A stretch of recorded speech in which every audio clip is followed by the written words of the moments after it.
She was the kind of girl no one noticed at first.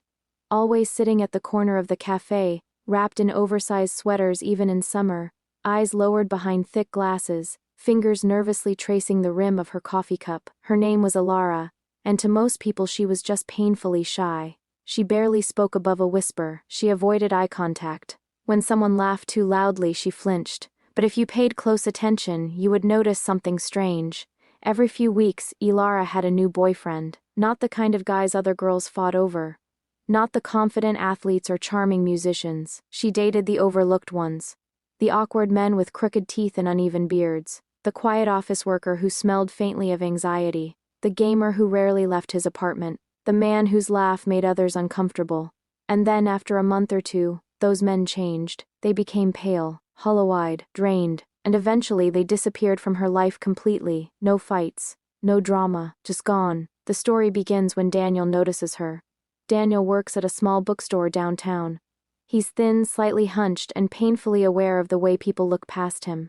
His shirts never quite fit right. His smile feels forced because he expects it to be rejected. Ilara comes into the store every Thursday at exactly 4 in the afternoon. She doesn't talk much, but she always buys books about folklore, myths, ancient rituals, forgotten religions.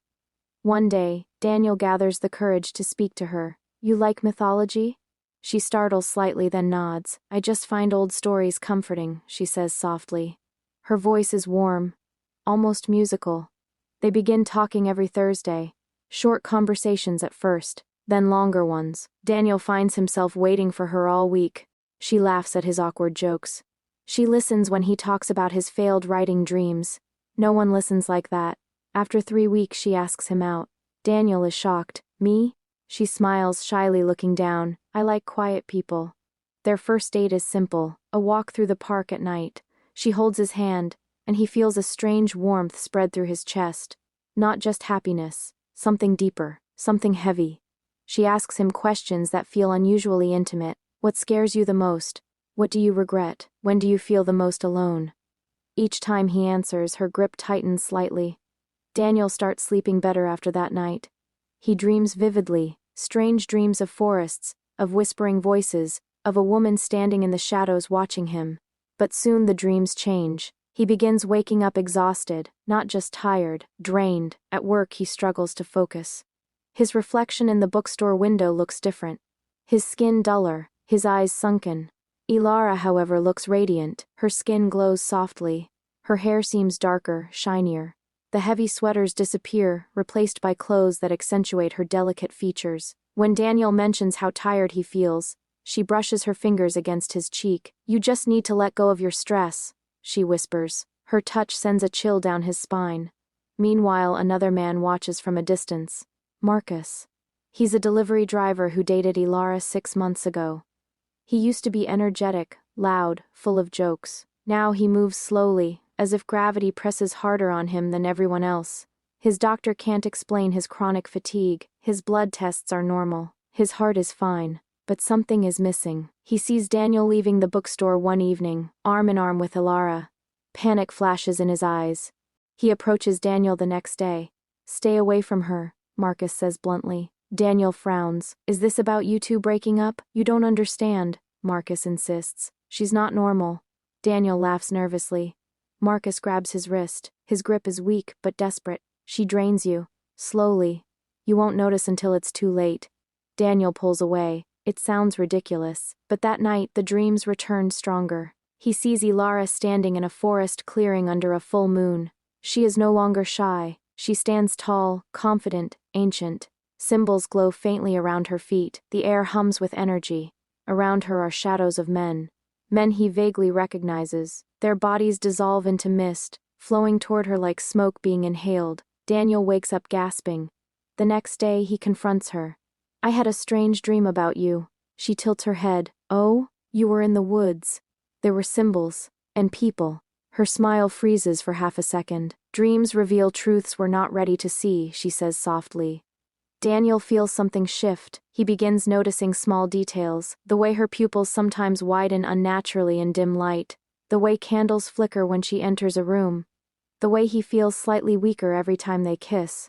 He starts researching the books she buys. Energy transfer, Ritual feeding, modern interpretations of witchcraft. One passage makes his blood run cold. Some witches do not require herbs or potions. They feed on life force itself. Emotional vulnerability strengthens the connection. The lonelier the victim, the richer the harvest. Victim. Daniel's heart pounds. He calls Marcus. Tell me everything. They meet at a dim diner at midnight. Marcus explains how it started the same way. Shy girl, intense connection, endless emotional conversations, then exhaustion, isolation. She slowly became his entire world. You stop seeing your friends, Marcus says. You stop chasing your goals. You only want her. And while you're pouring yourself into her, she's taking something you can't get back. Daniel looks down at his trembling hands. What happens at the end? Marcus swallows. She leaves, and you feel like part of your soul is gone. That night, Daniel decides to follow her. She tells him she's staying home, but around midnight, she leaves her apartment. He trails her at a distance as she walks toward the woods at the edge of town. The same woods from his dream. The air grows colder as he steps beneath the trees. In a clearing, candles form a perfect circle. Ilara stands at the center, but she's not alone. 3 other men kneel around her. Men Daniel recognizes from missing posters near the bus station. They look dazed, pale. Ilara raises her hands. The shy posture is gone. Her voice echoes, layered with something ancient.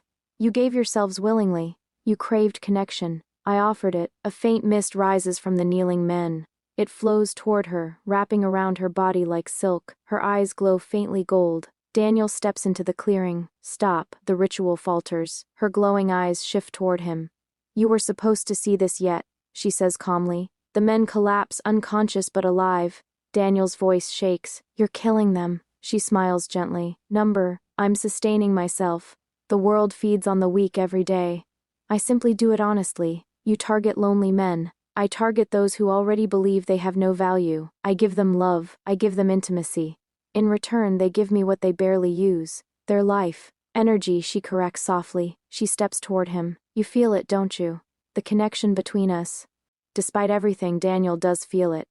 A magnetic pull, a warmth mixed with terror. She reaches out. If you leave now, you'll recover. Slowly, but you'll always miss me. You'll always wonder what we could have been. Her fingers hover inches from his chest. If you stay, I will take more, but you will feel loved every second until there's nothing left to give. Tears fill Daniel's eyes. You're a monster. She looks almost hurt. I was born this way. The forest wind rises, extinguishing half the candles. Daniel remembers the books. A witch bound to a circle cannot cross it until the ritual is complete. He kicks one of the remaining candles, breaking the formation.